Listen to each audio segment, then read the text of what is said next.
Ang pulong sa Dios buhi ug nagalihok nga gamhanan.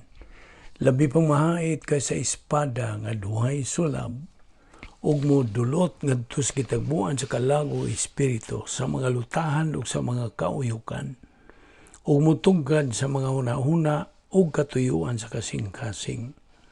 Ang tibuok nga kasulatan gipanginawa sa Dios ug may kapuslanan alang sa pagpanudlo, alang sa pagpamadlong, alang sa pagpanulid ug alang sa pagmatuto sa pagkamatarong aron ang tao sa Dios mamahingpit, masinangkapan alang sa tanang maayong buluhaton. Sa dili pa kita mga padayon sa pagtuon sa pulong sa Dios nga adlaw sama sa naandan gikinahanglan ang atong sugid sa tanan ng mga salang nabuhat ng adlaw. Sa labas na una, sa labas sa dila, sa labas sa buhat, kini makabalda, makababag sa atong pagtuon sa pulong sa Dios. Busa atong gamiton karon ang prinsipyo sa 1 Juan 1:9 nga nagkanayon sa Binisaya, kung isugid tang atong mga sala, siya, ang Dios, kasaligan ug makatarunganon sa iyang saad nga mopasaylo gayud sa tanan tang mga sala ug magahinlo sa tanan tang mga kalapasan. Okay. Karon mag-andam ta pinagi sa hilom nga pagampo.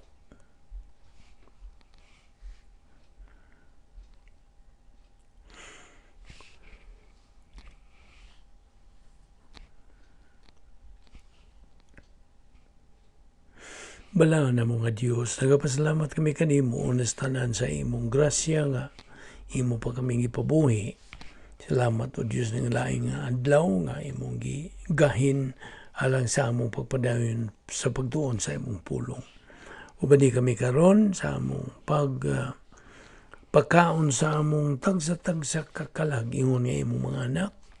Pinagis pagtudlo kanamo sa balang Espiritu Santo sa imong mga kamatuoran. Salamat niya mong Bible study through the YouTube. Kining tanan among gipasalamatan sa ngalan ni Ginoong Jesucristo. Amen.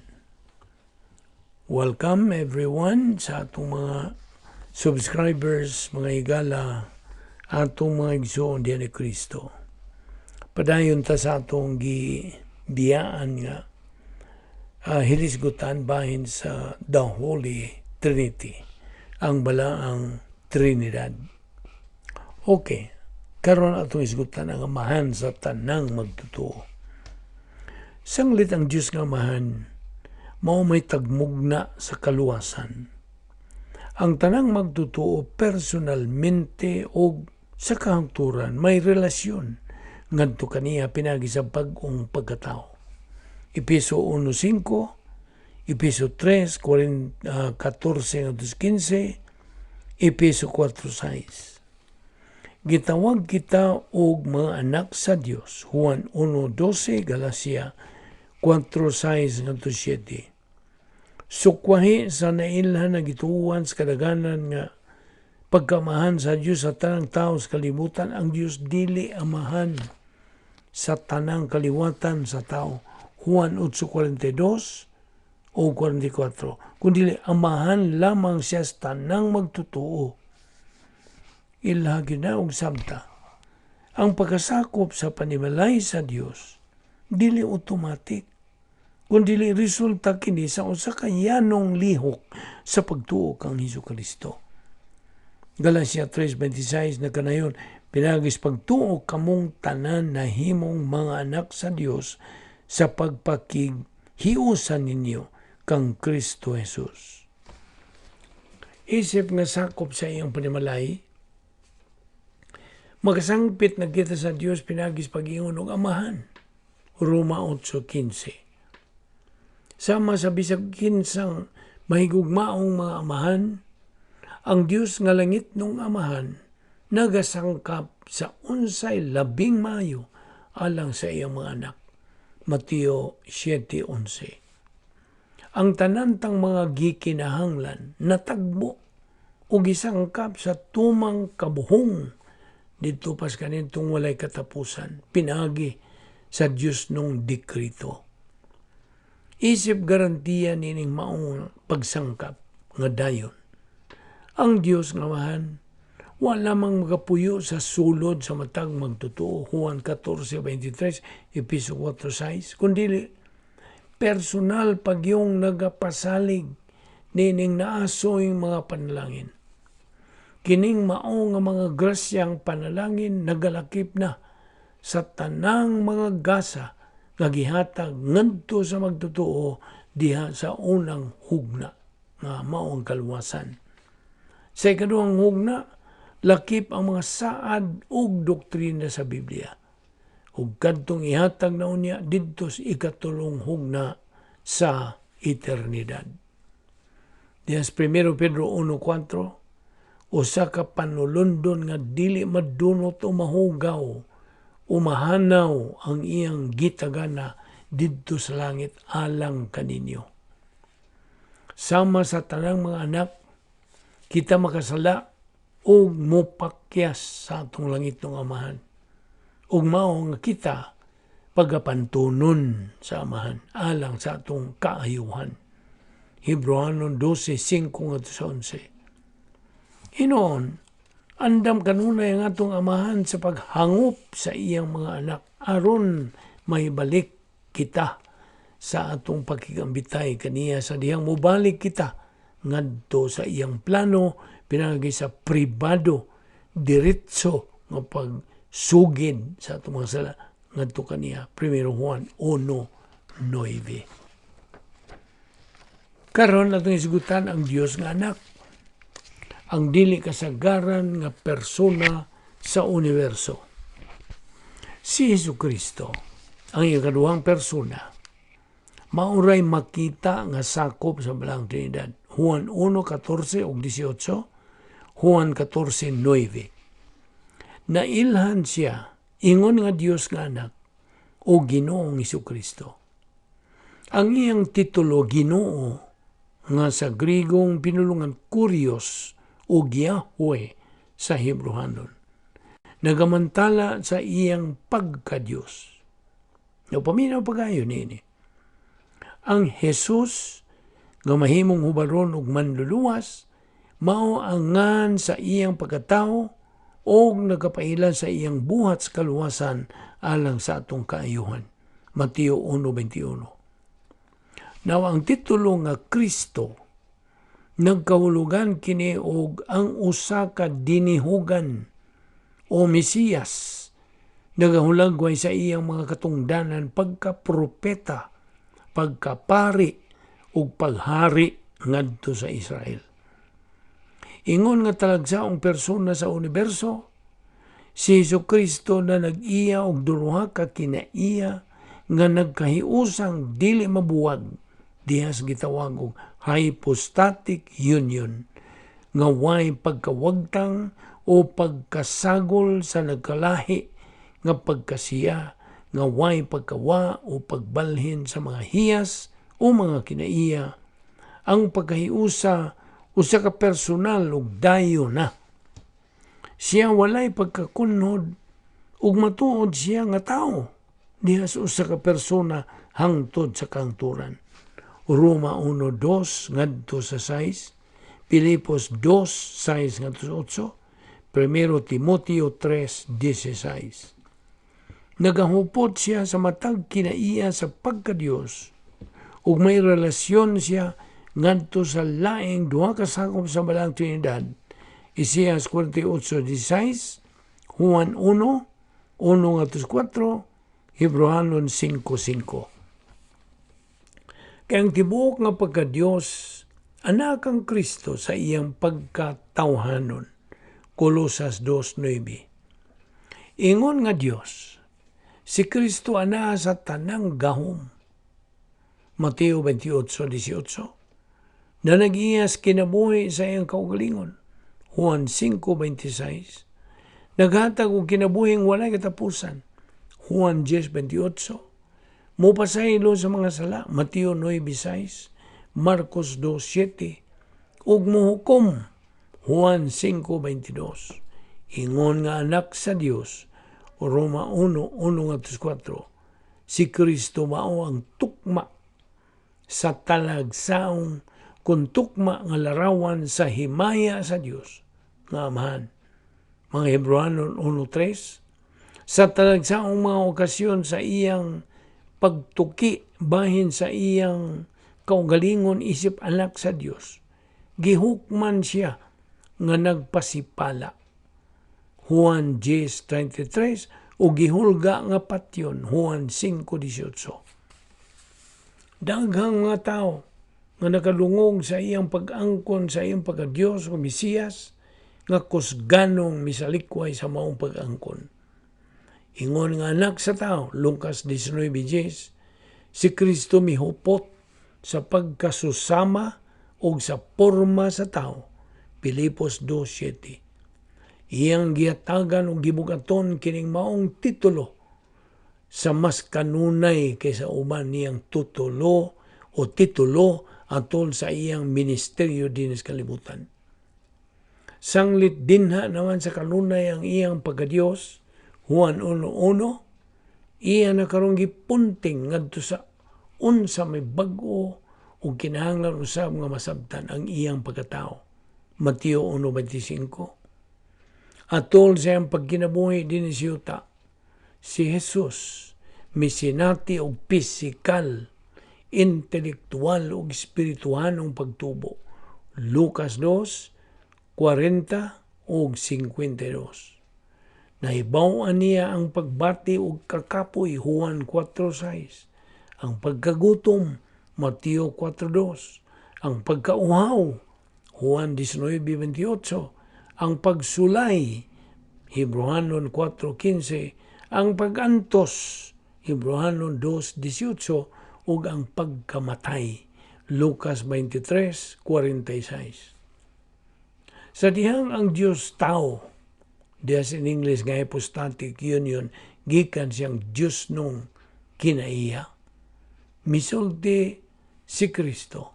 Mitumbok siya sa Dios kung mitumbok sa Dios nga iyang Amahan.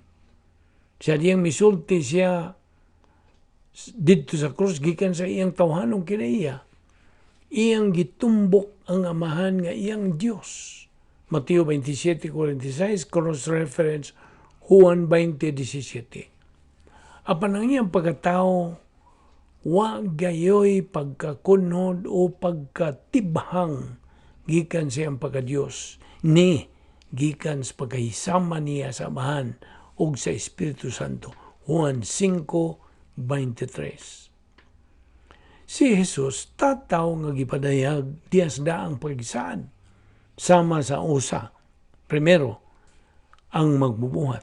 Genesis 2:7, cross-reference Juan 1:3 ug 10, Roma 11:36 ug Colosas 1:16 ug 17. Ikaduha, ang anghel sa Ginoo, Yahweh.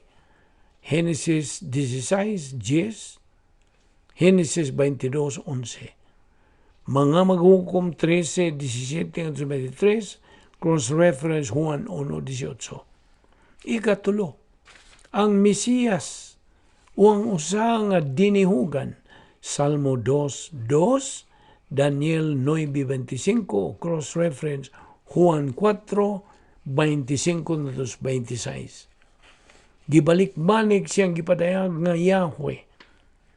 Ang bag-ong tugon nagasulat sa iyang ministeryo o nagapalapad og dako sa atong pagsabot bahin sa iyang persona o buhat. Karon ang iyang pagkatao, isgutan nato gini. Ang pagpagkatao sa anak sa Dios, ang iyang pagkahimong tawhanong lawas, ug ang gitawag sa in English nga hypostatic union niya, mo'y lintunganay nga sukaranan sa Kristyanismo. Aron mahatag ang kaluwasan ngadto sa kaliwatan sa tao, gikinahanglan sa anak nga mahimo siyang matuod nga sakop sa kaliwatan sa tao. Isip may hingpit nga kamubuton ug dayon na nga Dios, dili siya mahimong hukman o mamatay sa krus. Unsa gayud kakahimulungan ang gihimo sa magbubuhat nga may patig ubos siya tumbas sa iyang kaugalingong binuhat sa tuyo nga kitang ituboy tupong sa kaugalingon niyang dapit sa kahimayaan. Sa pag-abot na sa hustong panahon, Galacia 4:4, si Jesucristo kinsa gipanamkon pinagi sa Espiritu Santo og nahimugso pinagi sa usa ka birhen. Lucas 1:31-35. Nagapakita siya ingon nga tao. 1 Timoteo 3:16 ug mipuyo uban kanamo Juan 1:14. Now, atol sa iyang ministeryo din sa yuta, iyang gipadayag ang himaya ug pagkasayod sa Dios sa tanan. Marcos 9:2-8, Lucas 9:29-35, 2 Corinto 4:6. Apan mian ni siyang labaw sa tanan sa pagbutyag sa gugma sa Dios. 1 Juan 4:9-10. Ang kinalabwang kamatuoran sa naasoing gugma mao ang krus. Roma 5:8, apan gipakita sa Dios kanato ang gidakon sa iyang paghigugma kanato kaysa makasasala pa kita, nagpakamatay si Kristo alang kanato. Bisan ang iyang pagkawalay sala ug hingpit nga kinabuhi lamang dili makaluwas kanato. Ang iyang mga milagro nga mo'y nagapakita sa kaligunan sa iyang pagka-Mesiyas, nakapabintaha lamang sa pag-antos pagkinabuhi sa pipila. Aron iyang ikatanyag ang kaluwasan ngadto sa tanang katawhan, si Jesucristo kinahanglang mahimong unod aron sa pagpuli sa atong dapit o paghahukman tungod sa atong mga kasalanan. Ang hingpit way sala nga pagkatao ni Jesucristo kinahanglang mubayad sa silot tungod sa atong mga sala. Ang silot nga gipahamtang sa Dios tungod sa sala mao ang espiritual nga kamatayon pagkahimulang gikan sa Dios ubos sa paghukom. Genesis 2:17 cross-reference Genesis 5:3-5, Roma 5:12. Aron mabayran ang maong silot, si Kristo isip atong puli, kinahanglang mupasan sa mga sala sa kalibutan diha sa iyang pagkatao o paghahukman sa Amahan. Mateo 27:46, 1 Pedro 2:24. Lambihan sa pagkapait ang pag-antos ni Kristo samtang iyang gipas-an ang mga kasalanan sa kalibutan nga gipandungan saman ang paghingutas sa iyang anak o gitabunan ang bungtod sa Golgota o hingpit nga kangitngit. Lucas 23:44. Human hukmi sa Dios ang matang sala, kaniadto karon og sumalabot si Jesus mityabaw sa pag-ingon og tapos na. Juan 19:30. Si Jesucristo midawat sa pag-agi o espiritual nga kamatayon alang sa tanan. Nahingpit ang buhat sa kaluwasan. O gunya, pinagi siyang kaugalingong kabubuton, iyang gibuhian ang pisikal niya nga kinabuhi. Ang pisikal nga kamatayon nagabuwag sa lawas gikan sa kalag ug sa tawhanong espiritu. Apan dili gad kini makapahunong sa pagkamatngon sa kalag ug sa espiritu. Sod tulo ka adlaw o gabi human sa paglansang ni Jesus dito sa krus, gilubong ang lawas ni Jesucristo. Lucas 23:50-53. Ang iyang tawhanong kalag miadto sa paraiso. Lucas 23:43. Ang iyang tawhanong espiritu biadto sa presensya sa Amahan. Lucas 23:46. Silang tulo kasakop sa balang Trinidad, dinhay bahin sa pagkabandaw ni Kristo. Human sa tulo ka adlaw, ang pagkalabawong makagagahom sa Dios nga Amahan mga buhat 2:24, Roma 6:4, Efeso 1:20, Colosas 2:12, 1 Tesalonica 1:10, ug 1 Pedro 1:21.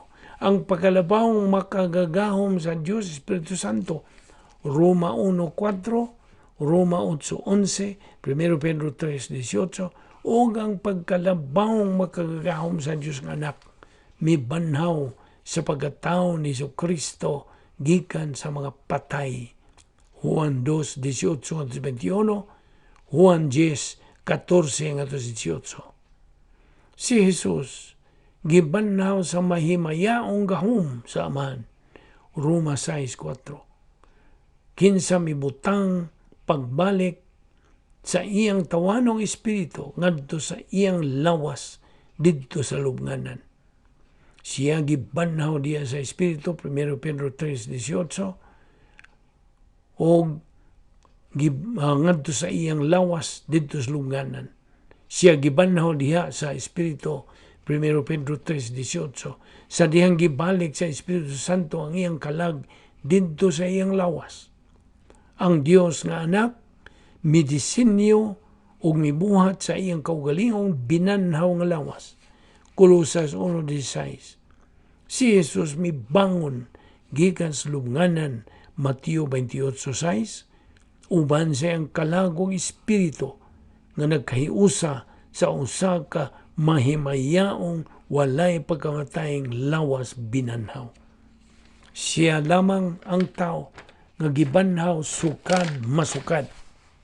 Ang pagkabanhaw ni Kristo uban sa iyang mahimayaong lawas nagagarantiya sa umaabot nga pagkabanhaw ug sa kinabuhing walay katapusan sa tanang magtotoo. 1 Corinto 15:22-23 ug 54. Atol sa pagkatao sa Dios, ang pagkatao ni Kristo nahimong ubos pa kaysa mga manulunda, apan gumikan sa iyang pagkabanhaw, pagsaka o paglingkod sa iyang pagkatao, nahimo ng taas ug labaw pa sa mga manulunda. Hebrehanon 1:4, Hebrehanon 2:9. Kinahanglan nga muuna ang iyang paglansang sa dili pa siya mahimaya. Ang krus kinahanglang maoy muna sa dili pa ang purong-purong. Ato kining ipadayon ugma, atong isgutan ang iyang paghimaya. O hapit na magita makaabot sa panapos niini, ayaw sipyat sa pagsunod niini, sa pagpadayon at sa paghisgot sa balaang Trinidad, ugma magampot na balaan na mo nga Diyos. Salamat nining grasya nga among gipaimuslan. Salamat o Diyos nining among Bible study pinagi sa YouTube sa Vic Balbido Evangelistic Ministry. Gamita lamang kining maong ministry sa pagpalapad sa imong gingarian, sa pagpaligon sa lawas ni Kristo din sa kalibutan, o sa pagsangyaw sa imong maayong balita sa kaluwasan ngadto sa nangalaglag pa. Salamat ning tanan sa ngalan ni Ginoong Hesukristo. Amen.